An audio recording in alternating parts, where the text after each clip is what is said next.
ಆಸೆ ತಿಳಿದು ಮುನ್ನಡೆಯೋ ಜನನ ಮರಣ ಬಿಡಿಸಿದ ಗಂಟು ಅವನ ಮಾಯೆಯೋ ಜ್ಞಾನವೆಂದು ಆಸ್ತಿಗಳಾಸೆ ತಿಳಿದು ಮುನ್ನಡೆಯೋ ಜನನ ಮರಣ ಬಿಡಿಸಿದ ಗಂಟು ಅವನ ಮಾಯೆಯೋ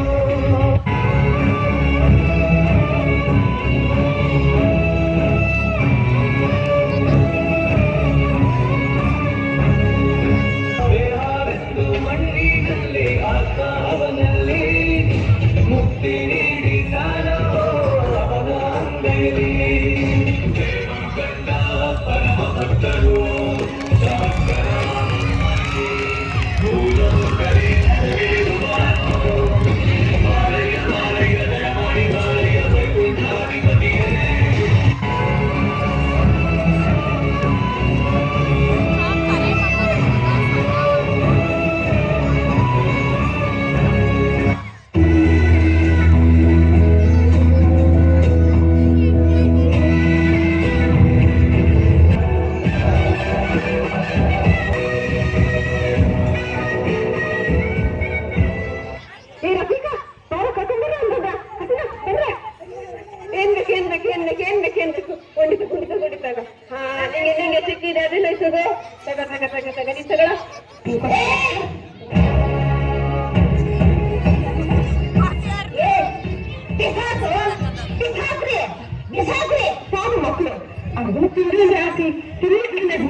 ಅವಸ್ಥೆ ಪಡೋದೇನಿದೆ?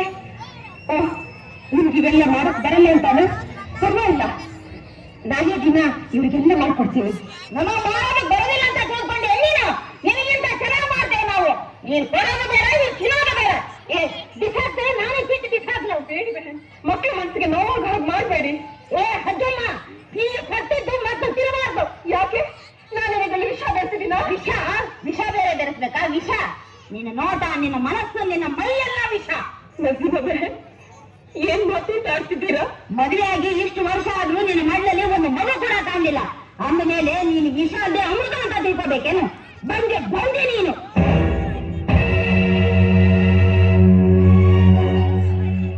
ನೀನು ಕೊಟ್ಟ ತಿಂಡಿ ತಿಂದು ಇವರಿಗೆ ಹೊಟ್ಟೆ ನೋವು, ವಾಂತಿ ಬೇದಿ ಶುರು ಆದ್ರೆ ನಾಳೆ ಇವರಿಗೆ ನಾವು ಮಂತ್ರ ಹಾಕಿಸ್ಕೊಂಡ್ ಬರ್ಬೇಕು.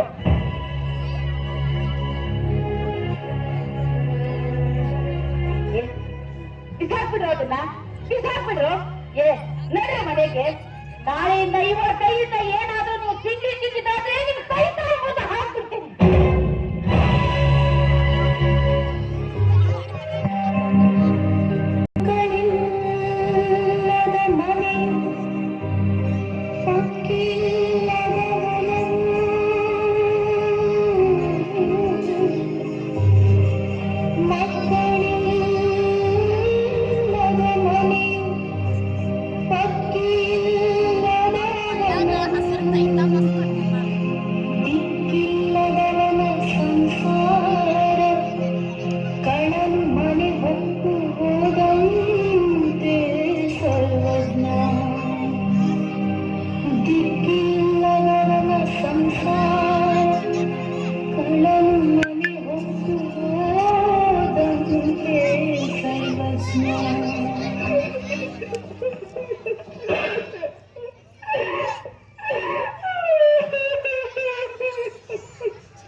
ಏನಾಯ್ತು ಹೇಳು?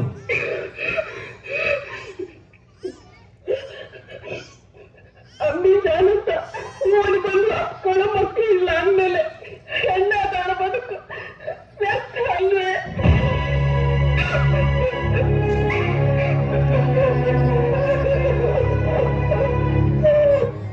ಅಜ್ಜುಮ, ಮಕ್ಕಳು ಅನ್ನೋದು ಆ ಅಲ್ಲ ಕರುಣಿಸಬೇಕಾದ ವರ ಅಲ್ವಾ? ನನಗೆ ನಮ್ಮಲ್ಲಿ ಯಾಕಿನ್ನು ಭಯ ಬಂದಿಲ್ಲ? ಪ್ರತಿಯೊಂದಕ್ಕೂ ಒಂದು ಕಾಲ ಅಂತ ಇರುತ್ತೆ ಅಲ್ವಾ? ನಮಗಿನ್ನೂ ಆ ಕಾಲ ಕೂಡ ಬಂದಿಲ್ಲ. ಅದುವರೆಗೆ ಊರಲ್ಲಿರೋ ಮಕ್ಕಳೆಲ್ಲ ನಮ್ಮ ಮಕ್ಕಳೇ ಅಂತ ತಿಳ್ಕೊಂಡ್ರ ಮಕ್ಕಳಾಗದ ಹೆಣ್ಣನ್ನ ಈ ಲೋಕ ಹೇಗೆ ನೋಡುತ್ತೆ ಅಂತ ನಿಮಗೇನು ಗೊತ್ತು? ನಿನ್ನ ನೋವು ನನಗೂ ಗೊತ್ತು ಹಜ್ಮ. ಆ ಅಲ್ಲಾಹನ ಕರುಣೆ ನಮ್ಮ ಮೇಲೆ ಬರೋವರೆಗೆ ನಾವು ಸುಮ್ಮನಿರೋದು ಒಳ್ಳೆಯದು. ಪ್ರಪಂಚದಲ್ಲಿರೋ ಎಲ್ಲಾ ದೊಡ್ಡ ಮರಗಳು ಹೂವು ಹಣ್ಣು ನೀಡೋದು, ಆದರೆ ನೆರಳು ನೀಡುತ್ತೆ ಅಲ್ವಾ? ಹಾಗೆ ನಾವು ಇನ್ನೊಬ್ಬರ ಮಕ್ಕಳಿಗೆ ನೆರಳಾಗಿರೋಣ. ನೋಡಿ, ನಾನು ನನಗಾಗಿ ಹೇಳ್ತಾ ಇಲ್ಲ, ನಿಮಗಾಗಿ ಹೇಳ್ತಾ ಇಲ್ಲ, ನಿಮ್ಮ ಮನಸ್ಸನಕ್ಕೆ ಒಳ್ಳೇದಾಗ್ಲಿ ಅಂತ ಹೇಳ್ತಾ ಇದ್ದೀನಿ.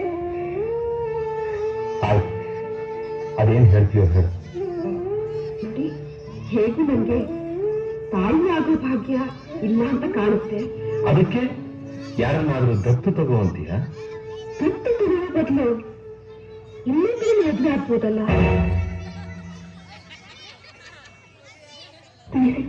ಹಜ್ಜುಮ, ಏನ್ ಹೇಳ್ತಿದ್ಯಾ ನೀನು? ನಾನು ಹೇಳಿದ್ದು ನನ್ನ ಮನಸ್ಸನ್ನು ಬೆಳಗಿಸ್ತ.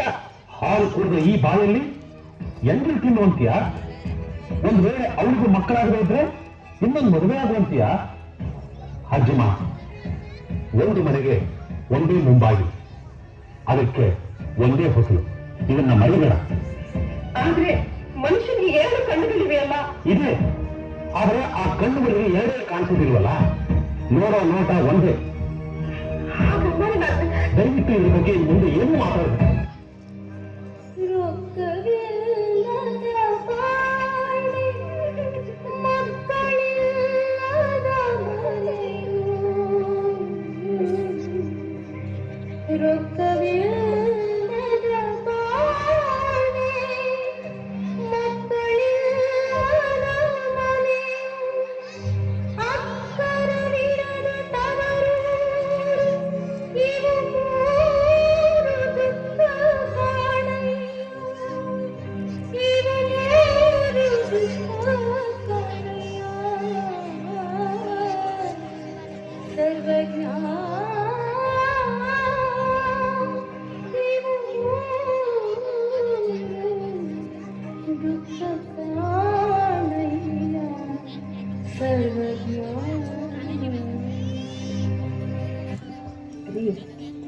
ಅಣ್ಣವರು ಏನೋ ಒಂದು ಸಲಹೆ ಕೊಡ್ತಾ ಇದ್ದಾರೆ, ಕೇಳಿ.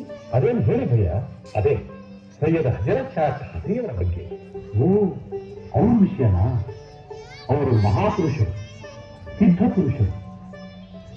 ನಾನು ಒಮ್ಮೊಮ್ಮೆ ಔಷಧಿ ಕೊಡ್ಲಿಕ್ಕೆ ಹುಡುಗರ ಕಡೆಗೆ ಹೋದಾಗ ಅವರ ದರ್ಗದಲ್ಲಿ ಕೂತು ಧ್ಯಾನ ಮಾಡಬರ್ತಿದ್ದೆ. ಹೌದು, ಅವರ ವಿಚಾರ ಈಗ ಯಾಕೆ ಬಂತು? ಅವರ ಕತ್ತಿಗೆ ನಡ್ಕೊಂಡ್ರೆ ನಾವು ಬಯಸಿದ್ದು ಈಡೇರುತ್ತಂತೆ. ಹೌದು, ಅವರಿಗೆ ಅಷ್ಟೊಂದು ಶಕ್ತಿ ಇದೆ. ಆ ಮುಂಡಲ್ಲಿ ಕಾಲಿಟ್ಟೇನೆ ನಮ್ಮ ಕಷ್ಟ ನಷ್ಟ ಎಲ್ಲ ಪರಿಹಾರವಾಗುತ್ತೆ. ನಿಮ್ಮ ಭಯ, ನೀವಿಬ್ಬರು ಹೋಗಿ ಆ ಖಾದ್ರಿಯವರ ಗದ್ದುಗೆಗೆ ಸೇವೆ ಮಾಡಿದ್ರೆ ಒಳ್ಳೆಯದಲ್ವೇ? ಈಗ ನಮಗೆ ಏನು ಕಡಿಮೆ ಆಗಿದೆ ಹೇಳಿ? ಯಾವುದೋ ಒಂದು ಆಸೆ ಇಟ್ಕೊಂಡು ಸೇವೆ ಮಾಡೋದಕ್ಕಿಂತ ಯಾವ ಆಸೆನೂ ಇಲ್ಲದೆ ಮಾಡೋ ಸೇವೆನೇ ಆ ಪರಮಾತ್ಮ ಮೆಚ್ಚೋದು. ನಿಜ, ಹಸಿವು ಅಂತ ಕೇಳದೆ ತಾಯಿಯೂ ಊಟ ಹಾಕಲ್ವಲ್ಲ, ಹಾಗೆ ನಮಗೆ ಏನು ಬೇಕೋ ಅದನ್ನು ನಾವು ಕೇಳಿದರೆ ತಾನೇ ಪರಮಾತ್ಮನಾಗಲಿ ಪರಮಯೋಗಿ ಆಗಲಿ ನೀಡೋದು. ನಿಜ. जरूर जाइए मर्दाने हक की कब्रों पर, मिलेगी भीख फकीरों को उनका सांसे. ಅಂದ್ರೆ ಸಿದ್ಧ ಪುರುಷರ ಸಮಾಧಿಗೆ ಹೋಗಿರಿ, ಅವರ ಸೇವೆಯಿಂದ ಭಿಕ್ಷುಕರಿಗೆ ಭಿಕ್ಷೆ ಸಿಗುತ್ತೆ ಎಂದು ಹೇಳಿದ್ದಾರೆ. ಹಾಗಾದ್ರೆ ನಾವು ಹೋಗಿ ಸಂತಾನ ಭಿಕ್ಷೆ ಬೇಡ್ಕೋಬಹುದಲ್ಲ? ಹೌದು ಇಮಾಮ್ ಭಯ್ಯ, ತಂದೆಗೆ ಹೇಳಿದ ಹಾಗೆ ಮಾಡಿ, ಗುರುಗಳ ಅನುಗ್ರಹ ಖಂಡಿತ ಆಗುತ್ತೆ. ಅಣ್ಣ ಹೇಳೋದು ನಮ್ಮ ಒಳ್ಳೇದಕ್ಕೆ ಅಲ್ವೇ? ಆಯ್ತು, ನಾವು ಈ ತರ ನಡ್ಕೊಳ್ಳೋದು ಆ ಅಲ್ಲಾಹನ ಇಚ್ಛೆ ಆಗಿದ್ರೆ ಹಾಗೆ ಮಾಡೋದು. ಮುಂದಿನ ಗುರುವಾರದಿಂದ ಖಾದ್ರಿಯವರ ಸೇವೆ ಮಾಡಿ, ಯಾಕೆಂದ್ರೆ ಅವರು ಈ ಲೋಕ ಬಿಟ್ಟಿದ್ದು ಗುರುವಾರ ಅಂದ್ರೆ. ಆಯ್ತು, ನೀವು ಹೇಳಿದ ಹಾಗೆ ಮಾಡಿ.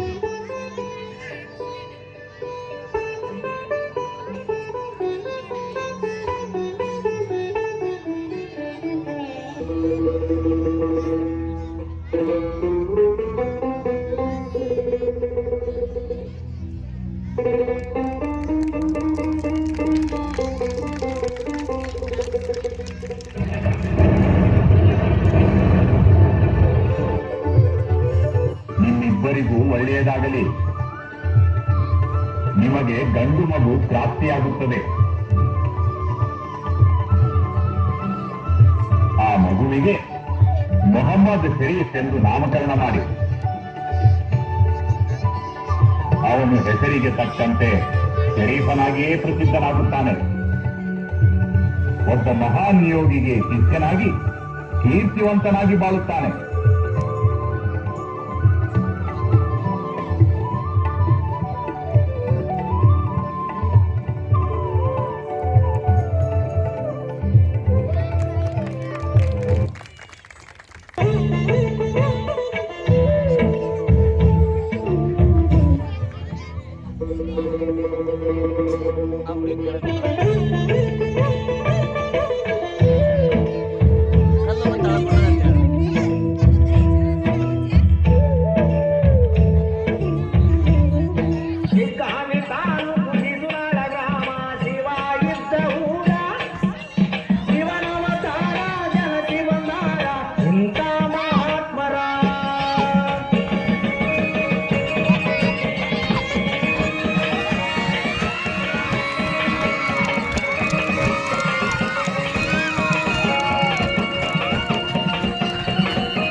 ಅವನಾಗ ಬಂದ್ರಿ ನಡಿ ಅವನನ್ನೇ ಕರೆಯೋಣ.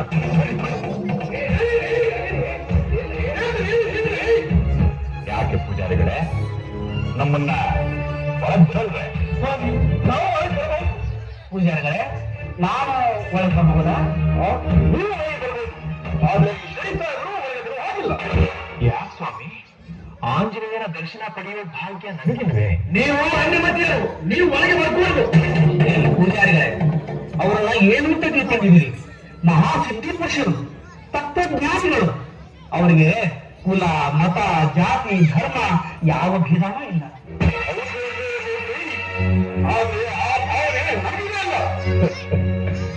ಪೂಜಾರಿಗಳೇ, ಕುಲ ಕುಲ ಕುಲವೆಂದು ಹೊಡೆದಾಡದಿರಿ. ನಿಮ್ಮ ಕುಲದ ನೆಲೆಯನ್ನೇನಾದರೂ ಬಲ್ಲಿರ? ಹುಟ್ಟದ ಯೋನಿಗಳಿಲ್ಲ, ಮೆಟ್ಟದ ಭೂಮಿಗಳಿಲ್ಲ, ಅಟ್ಟು ನಿಲ್ಲದ ವಸ್ತುಗಳಿಲ್ಲ ಅಂತ ಕನಕದಾಸು ಹಾಡಿದಾರಲ್ವೇ? ಕುಲ ಬೇರೆ, ಮತ ಬೇರೆ. ಮತ ಉನ್ನತ ಸಮ್ಮತಗಳೇ ನಿಜವಾದ ಮಾನವ ಮತವೆಂದು ಹಿರಿಯರ ಅಭಿಮತ. ಪೂಜಾರಿಗಳೇ, ದೇವರು ಇಲ್ಲದ ಮತದ ಭೇದ ನಿಮಗೆ ಯಾಕೆ? ನಾವೆಲ್ಲ ದೇವರ ಮಕ್ಕಳೇ ಅಂದ ಮೇಲೆ ಶರೀಫನು ದೇವರ ಮಗನೇ ಅಲ್ವೇ? ಅವೆಲ್ಲ ನಿಮ್ಗೆ ಬೇಕಾಗಿಲ್ಲ. ಈ ಶರೀಫ ದೇವರ ದರ್ಶನ ಮಾಡ್ಕೊಂಡು ಹೋಗು. ಶರೀಫ ಹೊರಗಿನಿಂದಲೇ ದೇವರ ದರ್ಶನ ತಗೋಬೇಕಂತೆ. ತಗೋ. ಈ ಅತ್ತಿಗೇರಿ ಹನುಮಪ್ಪ ಜಾಗೃತ ದೇವರು. ನಿಜವಾದ ಭಕ್ತರಿಗೆ ಖಂಡಿತ ಪ್ರಸಾದ ಕೊಡ್ತಾನೆ.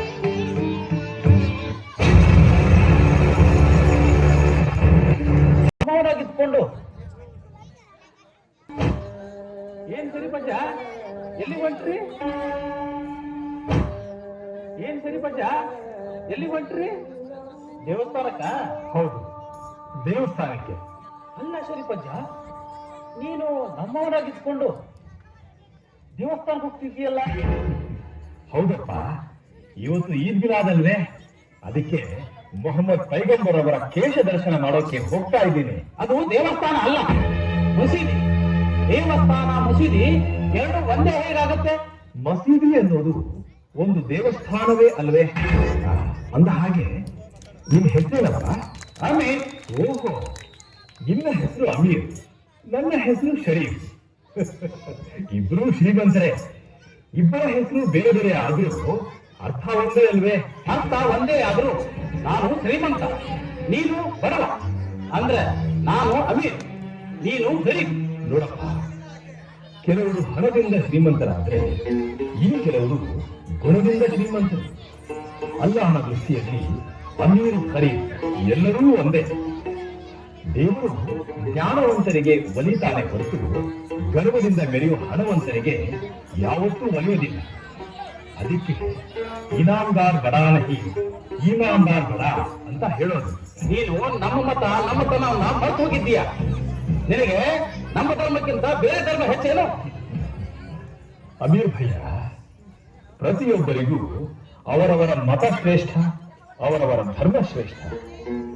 ಆದ್ರೆ ಎಲ್ಲಾ ಮತಗಳು, ಎಲ್ಲಾ ಧರ್ಮಗಳು ಒಂದೇ ಅಂತ ಭಾವಿಸುವವನೇ ಎಲ್ಲರಿಗಿಂತ ಶ್ರೇಷ್ಠ.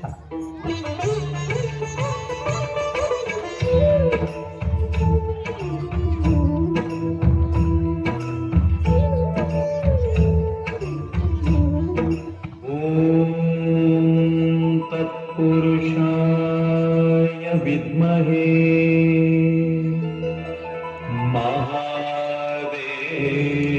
ಮಹಾದೇವಾಯ ಧೀಮಹಿ ತನ್ನೋ ರುದ್ರಃ ಪ್ರಚೋದಯಾತ್. ತನ್ನೋ ರುದ್ರಃ ಪ್ರಚೋದಯಾತ್.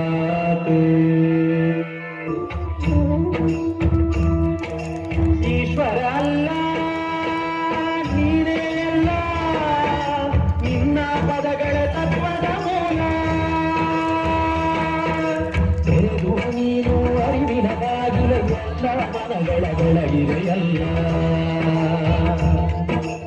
ಈಶ್ವರ ಅಲ್ಲ, ನೀನೇ ಅಲ್ಲ, ನಿನ್ನ ಪದಗಳೇ ತತ್ವದ ಮೂಲ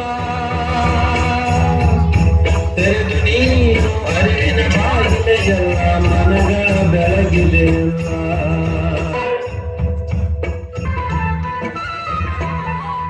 ಫಕೀರ ಜಂಗಮರೊಂದೇ ಎಂದೇ ಪುರಾಣ ಒಂದೇ ಎಂದೇ ಫಕೀರ ಜಂಗಮರೊಂದೇ ಎಂದೇ ಪುರಾಣ ಒಂದೇ ಎಂದೇ ನಮಾಜು ನಮನಗಳೊಂದು ಮಾಡಿದೆ ಮಸೀದು ಮಂದಿರ ಬೆರೆಸಿ ತೋರಿದೆ ಮಸೀದು ಮಂದಿರ ಬೆರೆಸಿ ತೋರಿದೆ ಓಂ ನಮಃ ಶಿವಾಯ ಅಲ್ಲಾಹು ಅಕ್ಬರ್ ಓಂ ನಮಃ ಶಿವಾಯ ಅಲ್ಲಾಹು ಅಕ್ಬರ್ ಓಂ ನಮಃ ಶಿವಾಯ ಅಲ್ಲಾಹು ಅಕ್ಬರ್ ಓಂ ನಮಃ ಶಿವಾಯ ಅಲ್ಲಾಹು ಅಕ್ಬರ್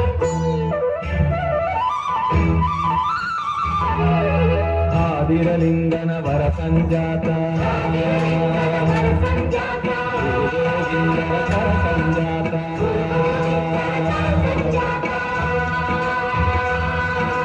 ಆದಿರಲಿಂಗನ ವರ ಸಂಜಾತ ಗುರು ಗೋವಿಂದರ ಕರ ಸಂಜಾತ ಚಾಪಾನುಗ್ರಹ ಶಕ್ತಿ ಸಮರ್ಥ ಶಿಶುನಾಳಿನ ಶ್ರೀ ಹರಿ ವಸಂತ ಶಿಶುನಾಳಿನ ಶ್ರೀ ಹರಿ ಸಂತ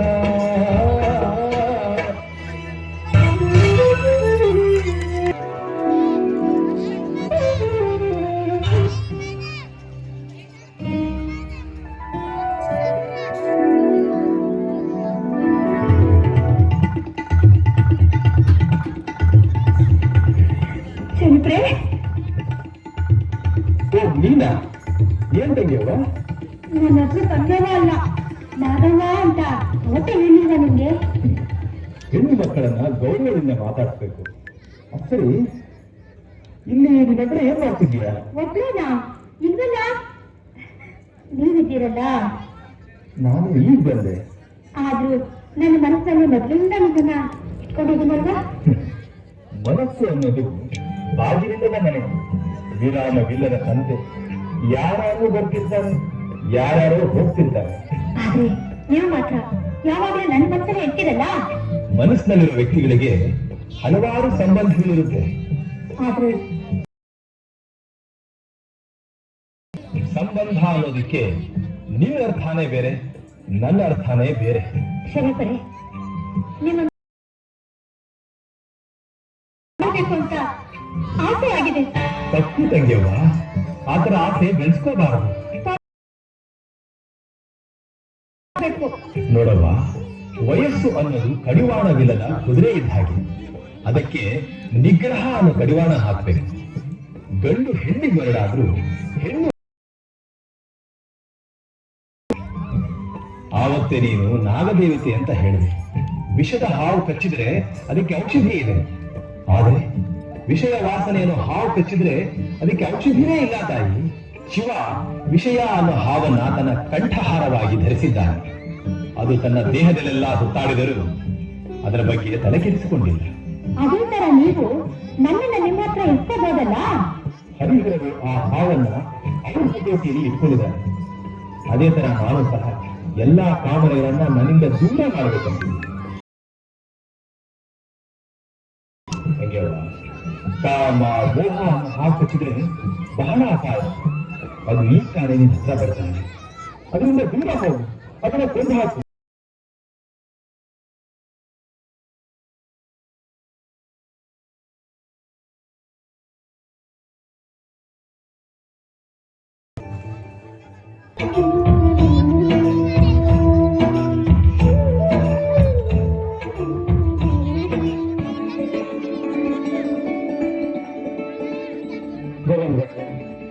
ಈ ಫಲ ಕಾಂಪನ ದಕ್ಷಿಣಗಳನ್ನ ತಾವು ಸ್ವೀಕರಿಸಬೇಕು ಇನ್ನೊಬ್ಬನವರೇ ಇವೆಲ್ಲ ನಡೆಯಾಕೆ ಸಂಬಂಧ ಮತ್ತು ನಮ್ಮ ಮನೆ ಕಾರ್ಯ ನಿರ್ವಿಘ್ನವಾಗಿ ನಡೆಯಿತು ಅದಕ್ಕೆ ಫಲಗಳನ್ನ ನನ್ನ ಕೆಲಸಕ್ಕೆ ಪ್ರತಿಫಲವಾಗಿ ಕೊಡ್ತಾ ಇದ್ದೀರ ಪ್ರತಿಫಲಾಪೇಕ್ಷೆಯಿಂದ ಯಾವ ಕೆಲಸವನ್ನು ಮಾಡಬಾರದು ಅದೇ ನಿಷ್ಕಾಮ ಕರ್ಮಯೋಗ ಹೋಗ್ಲಿ ತಾಂಬೂಲ ದಕ್ಷಿಣಾದ್ರೂ ತೆಗೆದುಕೊಳ್ಳಿ ತಾಂಬೂಲವೆಂದ್ರೆ ಬರೀ ಎಲೆ ಅಡಿಕೆ ಸುಣ್ಣವಲ್ಲ ಈ ತರ ತಾಂಬೂಲ ಹಾಕೋದ್ರಿಂದ ನಾಲ್ಗೆ ದಪ್ಪವಾಗುತ್ತೆ.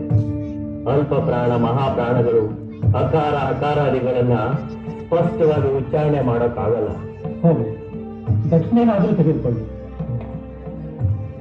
ಹೊನ್ನು ಹೆಣ್ಣು ಮಣ್ಣು ಈ ಊರನ್ನು ನಾವು ವರ್ಜಿಸಿದ್ದೇವೆ. ಇದನ್ನ ಬೇರೆ ಯಾರಿಗಾದ್ರೂ ಕೊಡಿ. ಚಿನ್ನಪ್ಪನವ್ರೆ, ಆ ಹಣ ಹೇಳ್ಕೊಡಿ. ನಾವು ಕೊಡಿ.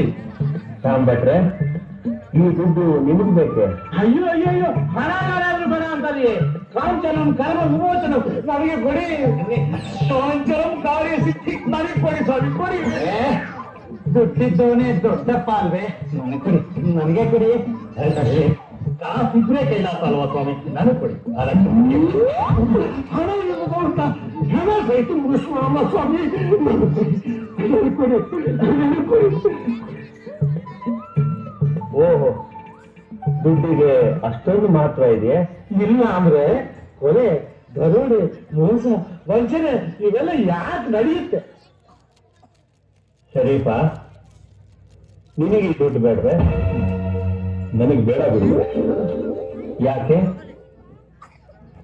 ದುಡ್ಡು ಹೆಚ್ಚಾದ್ರೆ ಮದ ಹೆಚ್ಚಾಗುತ್ತೆ, ಮದ ಹೆಚ್ಚಿದ್ರೆ ಅವಗುಣಗಳೆಲ್ಲ ಹೆಚ್ಚಾಗುತ್ತೆ. ದುಡ್ಡಿಗಿಂತ ಕೆಟ್ಟದ್ದು ಈ ಪ್ರಪಂಚದಲ್ಲಿ ಯಾವುದೂ ಇಲ್ಲ.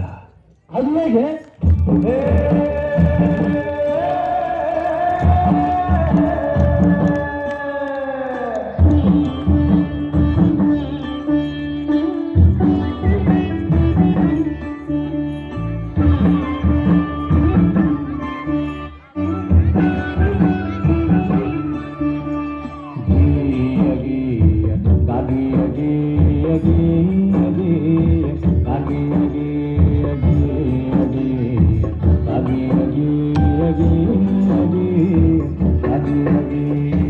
ದುಡ್ಡು ಕೆಟ್ಟದ್ದು ನೋಡಲು ದಾರಿಗೆ ಬಂದು ಆಗಲಿ ಬೇಡಲು.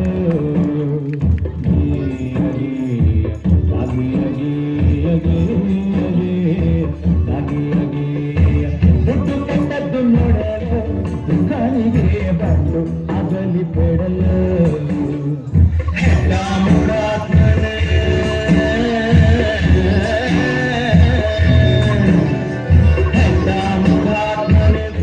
ಕೆಟ್ಟದ್ದು ನೋಡೋ ದೊಡ್ಡ ದೊಡ್ಡವರನ್ನು ಅತ್ತ ಬೀಳಿಸುವುದು. ದುಡ್ಡು ಕೆಟ್ಟದ್ದು ನೋಡಲು ಗಾಣಿಗೆ ಬಂದು ಆಗಲಿ ಬೇಡಲು.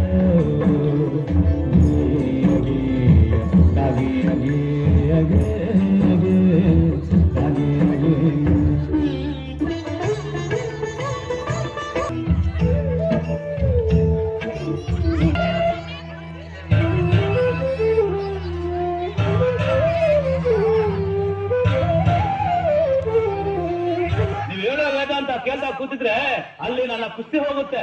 ಓಹೋ, ನಿನ್ ಕುಸ್ತಿ ಹೋಗುತ್ತಾ?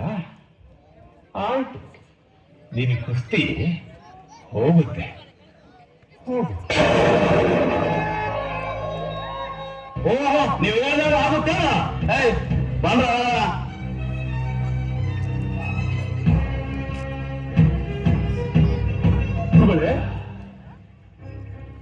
ನೋಡಿದ್ರ ಆ ಗಿಡದಲ್ಲಿ ಎಷ್ಟು ಕಲಿಯೋ. ನೀವು ಕೂಗ್ತಾ ಇದ್ರು ಕೂಡ ಅಸಹ್ಯ ಮಾಡಿ ಹೋಗ್ತಿದ್ದಾನಲ್ಲ.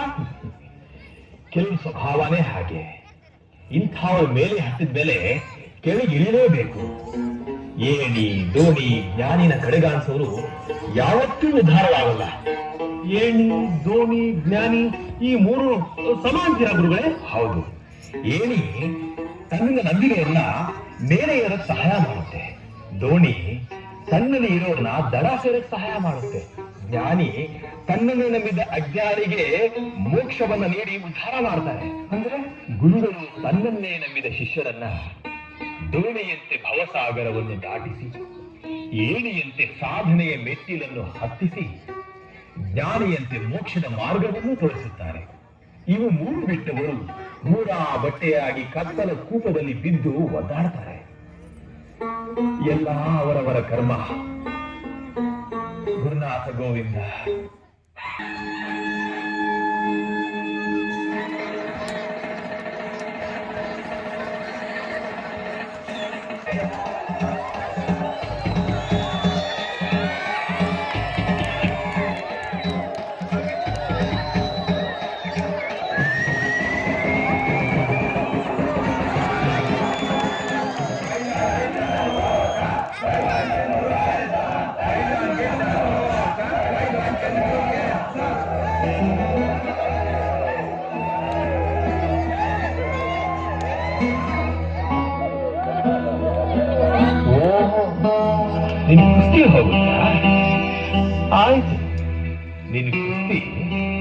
ಹೋಗುತ್ತೆ. ಹೋಗು.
ಇವ ದುರ್ಗ ಅಂತ ಕುಂದಗೋಳದಿಂದ ಬಂದಿದ್ದ.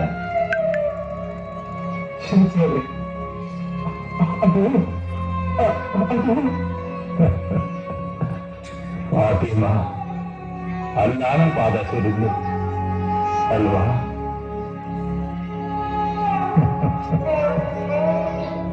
ಹೌದು ಫಾತಿಮಾ ಬೇಟಿ ದೀರ್ಘ ಸುಖಗಳಿಯಾದಳು. ಒಂದು ಜೀವ ಕೊಟ್ಟು ಜೀವ ಬಿಟ್ಟುಬಿಟ್ಟು ಪಾಪ ಹೊಸ ಜೀವಕ್ಕೆ ಹಳೆಯ ಲೋಕದ ಕಷ್ಟ ನಷ್ಟಗಳನ್ನು ಕಾಣಿಕೆ ಕೊಟ್ಟು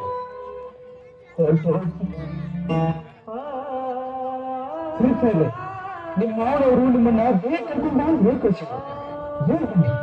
ಅಲ್ಲಿ ನಿಮ್ಮನ್ನ ಕಾಯ್ತಾ ಇದ್ದಾರೆ.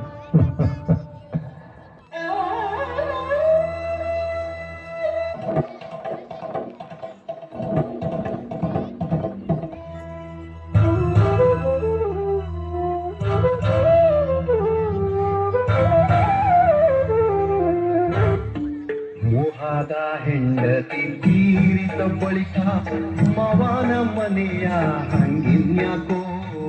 ಮೋಹದ ಹೆಂಡತಿ ತೀರಿದ ಬಳಿಕ ಮವನ ಮನೆಯ ಹಂಗಿನ್ಯಾಕೋ. ಸಾವು ನೋವಿಗೆ ಹಾರದ ಬೀಗನ ಮಾತಿನ ಹಂಗೆನಗ್ಯಾಕೋ. ಮಾತಿನ ಹಂಗೆನಗ್ಯಾಕೋ. ತಂದೆ ಗೋವಿಂದ ಗುರುವಿನ ಸೇವಕ ಕುಂದುಕೋಳಕ್ಕೆ ಬಂದು ನಿಂತಾನ್ಯಾಕೋ. ತಂದೆ ಗೋವಿಂದ ಗುರುವಿನ ಸೇವಕ ಕುಂದುಕೋಳಕ್ಕೆ ಬಂದು ನಿಂತಾನ್ಯಾಕೋ. ಬಂಧುರ ಶಿಶುನಾಳಧೀಶನ ದಯದಿಂದ ಬಂಧುರ ಶಿಶುನಾಳಧೀಶನ ದಯದಿಂದ ಇಂದಿಗೆ ವಿಷಯದ ವ್ಯಸನಗಳ್ಯಾಕೋ. ಮೋಹದ ಹೆಂಡತಿ ತೀರಿದ ಬಳಿಕ ಮವನ ಮನೆಯ ಹಂಗಿನ್ಯಾಕೋ. ಮಾವು ನೋವಿಗೆ ಸಾರದ ಬೀಗನ ಮಾತಿನ ಹಂಗೊಂದೆನಗ್ಯಾಕೋ. ಮಾತಿನ ಹಂಗೊಂದೆನಗ್ಯಾಕೋ.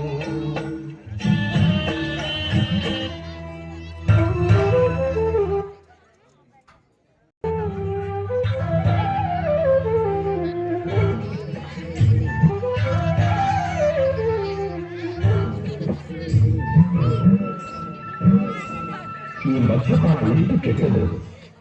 ಮನುಷ್ಯನ ಆರೋಗ್ಯದ ಜೊತೆಗೆ ಎಲ್ಲರ ಸಂಸಾರನೂ ಹಾಳು ಮಾಡುತ್ತಲ್ಲ. ಇಂಥದ್ದನ್ನು ಬಿಡುವುದು ಯಾಕೆ? ಸ್ವಲ್ಪ ಇನ್ನು ಸ್ವಲ್ಪ ಹಾಕಪ್ಪ, ದುಡ್ಡು ನಾಳೆ ಕೊಡ್ತೀನಿ. ಸ್ವಲ್ಪ ಹಾಕಪ್ಪ, ದುಡ್ಡು ನಾಳೆ ಕೊಡ್ತೀನಿ. ಈ ತರ ಸಾಲ ಕೊಟ್ರೆ ಈ ಪರ್ಸಪ್ಪ ಇನ್ನೊಂದು 2 ತಿಂಗಳಲ್ಲಿ ಪರದೇಶಪ್ಪ ಆಗಿಬಿಡ್ತಾನೆ. ಎಷ್ಟು ವರ್ಷದಿಂದ ಅಂದ್ರೆ ಮೊದಲು ನಾವು ಕುಡಿತೀವಿ, ನಮ್ದೇ ನಂಬಿಕೆ ಇಲ್ವ? ನಿಮಗ ಕುಡಿದಾಗ ಕುಡಿಯುವಾಗ ಇರೋ ಬುದ್ಧಿ ಆಮೇಲೆ ಇರುವುದಿಲ್ಲ. ನೀವು ಯಾರಿಗೂ ನಾವು ಸಾಲ ಕೊಡುದಿಲ್ಲ. ಸಾಲ ಮಾಡ್ಕೊಳ್ಳೋದಿಲ್ಲ. ಹಾಗಾದ್ರೆ ನನ್ನ ಹೆಂಡತಿ ತಾಯಿ ಕಿತ್ಕೊಂಡ್ಬಂದು ಕೊಡ್ತೀನಿ. ಸಾಕು. ನೀವೆಲ್ಲ ಅಲ್ಲಿ ಕುತ್ಕೊಳ್ಳಿ. ಪವಿತ್ರವಾದ ತಾಳಿನ ಇಂಥ ಅಪವಿತ್ರವಾದ ಕೋಟ ಬೆಳೆಸ್ತಾ ಇದ್ದಾರಲ್ಲ, ಇವರೆಲ್ಲ ಮನುಷ್ಯ. ಇಂಥವ್ರಿಗೆ ಮದುವೆ ಆಗ್ಬೇಕು, ಇದನ್ನು ಗುರುವಿಗೆ ಸೇರಿಸಬೇಕು ಅಂತಿದ್ದಾರಲ್ಲ. ಇರಲಿ, ನನ್ನ ಗುರುವಿಗೆ ನಾನು ದೊಡ್ಡ ಮಾತನ್ನ ನಡೆಸ್ಕೊಳ್ಳೇಬೇಕು.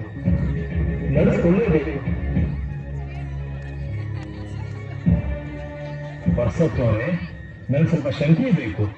ಸ್ವಲ್ಪ ಯಾಕೆ? ನೀ ಎಷ್ಟು ಹಣ ಕೊಡ್ತೀವೋ ಅಷ್ಟು ಕೊಡ್ತೇನೆ. ನಮ್ಮ ಗುರು ಗೋವಿಂದ ಭಟ್ರು ಹೇಳಿ ಕಲಿಸಿದ್ರು. ನೋಡು, ಗೋವಿಂದ ಭಟ್ರು ಲಕ್ಷ್ಮೀ ಭಟ್ರು ಅದ್ಯಾವುದೂ ನನಗೆ ಬೇಕಿಲ್ಲ.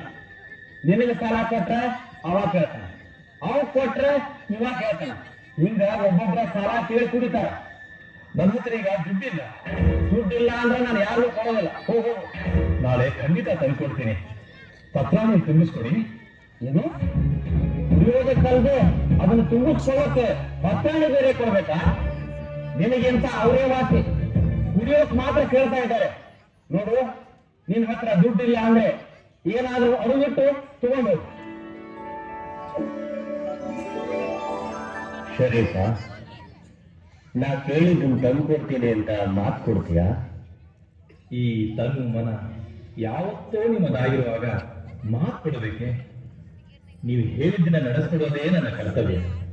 ಅದೇನು ಸಹ ಹೇಳಿ, ತಪ್ಪದೇ ನಡೆಸ್ಕೊಡ್ತೀನಿ. ಗುರುಗಳಿಗೆ ಕೊಟ್ಟ ಮಾತನ್ನ ಹೇಗೆ ಇಟ್ಕೊಡ್ತೀನಿ? ಮಾತು ತಪ್ಪಿದೆ ಗುರುವಿನಾಗಿ ಹಿಡಿದವರು ಹಾಕಿನವರು, ಗುರು ಯೋಗಿ ಹಾಕಿನವರು. ಹೇಗಾದ್ರೂ ಮಾಡಿ ಗುರುಗಳಿಗೆ ಕೊಟ್ಟ ಮಾತನ್ನ ಉಳಿಸ್ಕೋಬೇಕು. ಈ ಕಠಿಣ ಪರೀಕ್ಷೆಗೆ ಗೆದ್ದು ಗುರುವಿನ ಅನುಗ್ರಹ ಪಡೆಯಬೇಕು. ಆದ್ರೆ ಹೇಗೆ ಯಾವ ರೀತಿ ಈ ವಿಷಮ ಪರೀಕ್ಷೆಯಿಂದ ಪಾರಾಗಬೇಕು? ನನಗೆ ಗತಿ ಯಾರು? ಆ ತಾಯಿ ದ್ಯಾಮವ್ವನ ದಯೆ ನಿನ್ ಮೇಲಿದೆ. ಹೌದು, ಈಗ ಆ ತಾಯಿ ದ್ಯಾಮವ್ವನೇ ಗತಿ.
ದೇವಿ ಮೂಗಿತನ ಇವ್ರು ಕದ್ದಿಲ್ಲ. ಮತ್ ಯಾರು ಕದ್ದಿದ್ದು? ನೀನ? ನಾನೂ ಕದ್ದಿಲ್ಲ. ಆ ದೇವಿ ತನ್ನ ಕೈಯಾರೆ ಕೊಟ್ಲು.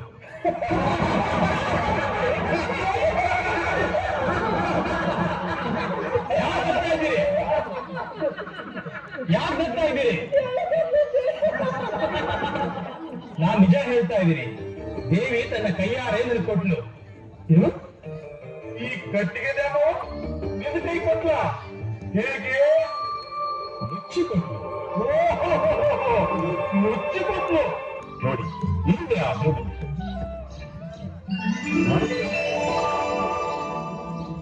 ಹೌದು, ಇದು ಸಾಕ್ಷಾತ್ ದೇವಿ ಹೋಗ್ತಿದೆ. ಹೇಳ, ನೀನು ಕರೆಯೋದಕ್ಕದು ಬಿಟ್ಟು ಆ ದೇವಿ ಕೊಟ್ಲು ಅಂದ್ರೆ ನಾನು ನಂಬಿನಿ ಅಂತ ತಿಳ್ಕೊಂಡೆ. ನೀವು ನಂಬಿ ಬಿಡಿ, ಅದರ ಬಗ್ಗೆ ನನಗೆ ಚಿಂತೆ ಇಲ್ಲ. ಆ ತಾಯಿ ದ್ಯಾಮವ್ವ ಕೊಟ್ಟಿದ್ದಂತೂ ನಿಜ. ಓಹೋ, ಹಾಗೇನು?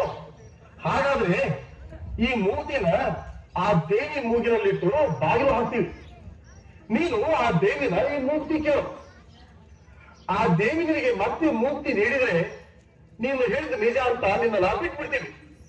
ಇಲ್ಲ ಅಂದ್ರೆ ನಿನ್ನ ತಲೆ ಕತ್ತರಿಸಿ ಆಕ್ಷೆ ಬಾಗಿಲಿಗೆ ನೇಣು ಹಾಕ್ತೀವಿ. ಹಾಗೆ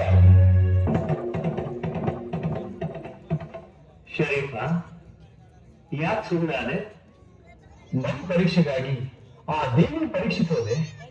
ಶರೀಫ, ಆ ತಾಯಿ ಎಂದಿಗೂ ನಂಬಿದ ಮಕ್ಕಳನ್ನು ಕೈ ಬಿಡೋದು. ಲೋಕದಲ್ಲಿ ಕೆಟ್ಟ ಮಕ್ಕಳು ಹುಟ್ಟಬಹುದೇ ಹೊರತು ಕೆಟ್ಟ ತಾಯಿ ಹುಟ್ಟೋದಿಲ್ಲ ಅಂತ ಹಿರಿಯರು ಹೇಳಿದ್ದನ್ನ ನೀನ್ ಕೇಳಿಲ್ವೇನು? ಆ ದೇವಿ ನಿನ್ಗೆ ಒಳ್ಳೇದಾಗಲಿ. ಗುರುನಾಥ ಗೋವಿಂದ.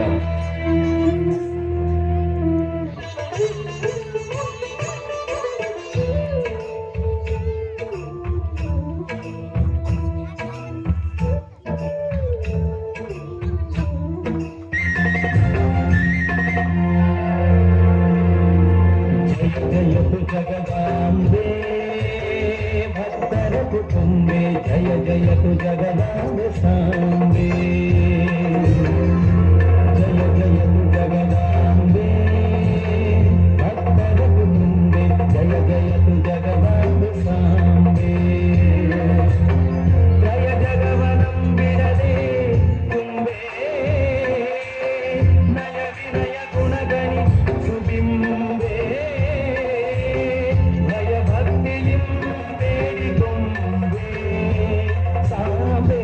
ಜಯ ಜಯತು ಜಗದಾಂಬೆ ಭಕ್ತರ ಕುಟುಂಬೆ, ಜಯ ಜಯತು ಜಗದಾಂಬೆ ಸಾಂಬೆ.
ಸ್ವಾಮಿ, ನೀವಿಬ್ಬರು ಮಹಾತ್ಮ.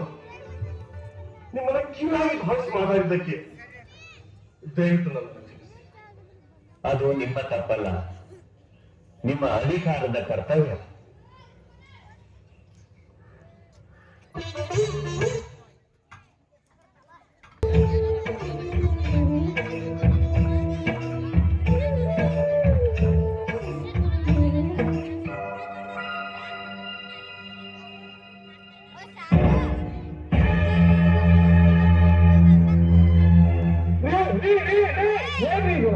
ಹೂವೆಲ್ಲ ಕಿತ್ತು ತೋಟನೇ ಹಾಳು ಮಾಡ್ತಾ ಇದ್ದೀರಲ್ರಿ.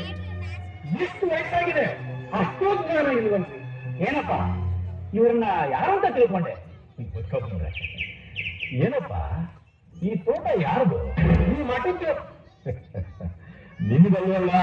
ನಮಗಲ್ಲ, ಆದ್ರೂ ಇದನ್ನು ಬೆಳೆಸಿದ್ ನಾನೇ.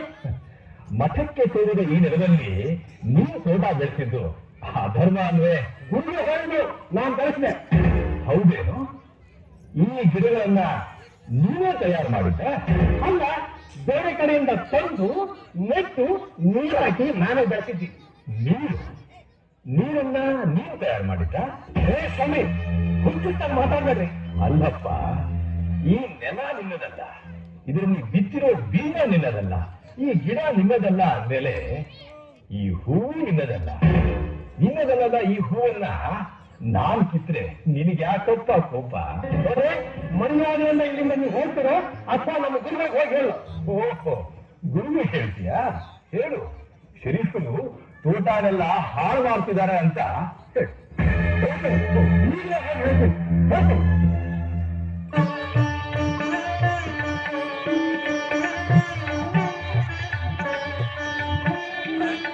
ರೂಮಿಗೆ ಹೋಗಿ ಪವರ್ ಬ್ಯಾಂಕ್ ಐತೆ, ಪವರ್ ಬ್ಯಾಂಕ್ ಕೇಬಲ್ ತಮ್ಮ ಪಟ್ನ ಹೋಗು.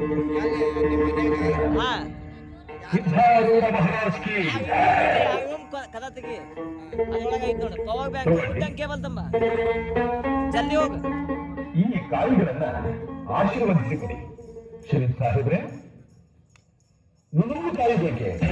ಹೌದು, ಆದ್ರೆ ನೀವು ನೀಡುವ ಕಾಯಿ ನಿವೃತ್ತನಾದ ಯೋಗಿಯ ಹೃದಯದಂತೆ ಆಸೆ ಮೋಹಗಳು ಇಲ್ಲದೆ ಶೂನ್ಯರಾಗಿರುವಂತೆ ಇರಬೇಕು. ಶರೀಫ್ ಸಾಹೇಬ್ರೆ, ಇದನ್ನು ನೀವೇ ಮಾಡಿಕೊಡ್ತಿದ್ರೆ ನಮಗೂ ಸಂತೋಷವಾಗುತ್ತೆ. ಆಯ್ತು.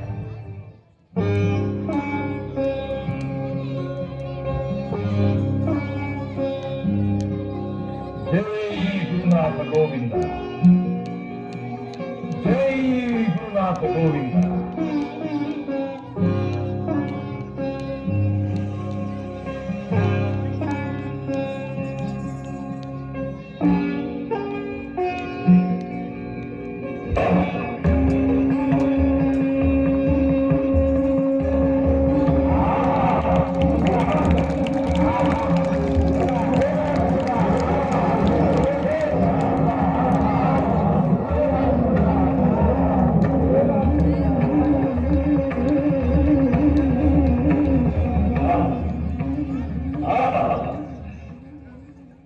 ಶರೀಫ್ ಸಾಹೇಬ್ರೆ, ಯೋಗಿಯ ಹೃದಯ ಯಾವ ರೀತಿ ನಿಷ್ಕರ್ಮಕವಾಗಿರುತ್ತೆ ಅನ್ನೋದನ್ನು ತೋರಿಸಿದ್ರಿ.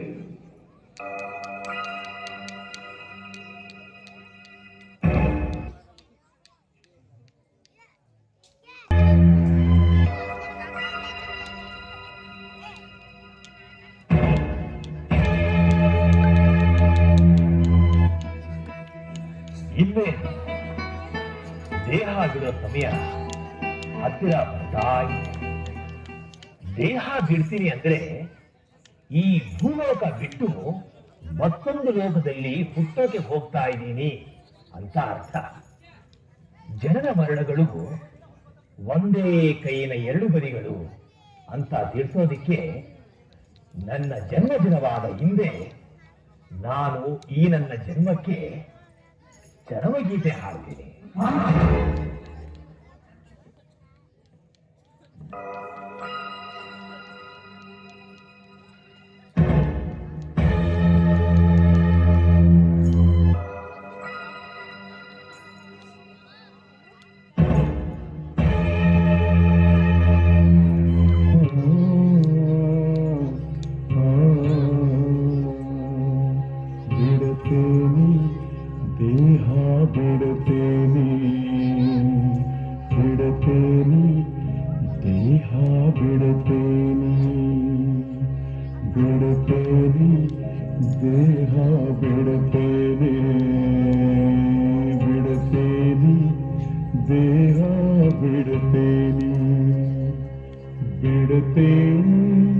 ದೇಹವ ಕೊಡತೇನೆ, ಭೂಮಿಗೆ ಇಡತೇನೆ, ಮಹಿಮರದಡತೆಯ ಹಿಡಿದು ಬಿಡುತ್ತೇನೆ, ದೇಹ ಬಿಡುತ್ತೇನೆ, ಬಿಡುತ್ತೇನೆ ದೇಹ.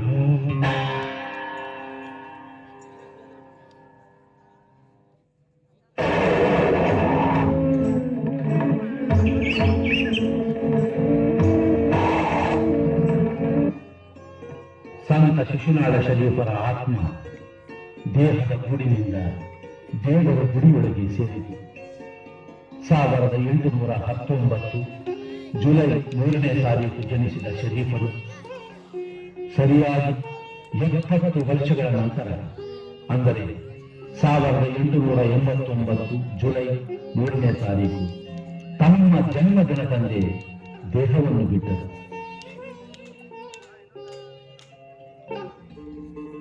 ಮಹಮ್ಮದೀಯ ಮನೆತನದಲ್ಲಿ ಮೂಡಿ ಬ್ರಾಹ್ಮಣ ಗುರುವಿನಡಿಯಲ್ಲಿ ಸಮತಾ ಭಾವದ ಸತ್ಯಜ್ಞಾನದ ಬೆಳಕು ಕಂಡು ವೀರಶೈವ ಶರಣರ ಸಂಘದಲ್ಲಿ ಬೆರೆತು ಏಕಭಾವದ ಏಕತಾರೆಯನ್ನು ಮೀರಿ ತತ್ವ ಪದಗಳ ಮಹದೈಸಿರಿಯನ್ನು ನಮಗೆ ನೀಡಿ ಎಲ್ಲವನ್ನೂ ಮೀರಿ ವಿಶ್ವಮಾನವ ಏರಬಹುದಾದ ಎತ್ತರಕ್ಕೆ ಏರಿದರು. ಇಂದಿಗೂ ಶರೀಫರ ಸಮಾಧಿಗೆ ಬಂದು ಹಿಂದೂ ಮುಸ್ಲಿಂ ಬಾಂಧವರು ನಡೆದುಕೊಳ್ಳುತ್ತಿದ್ದಾರೆ.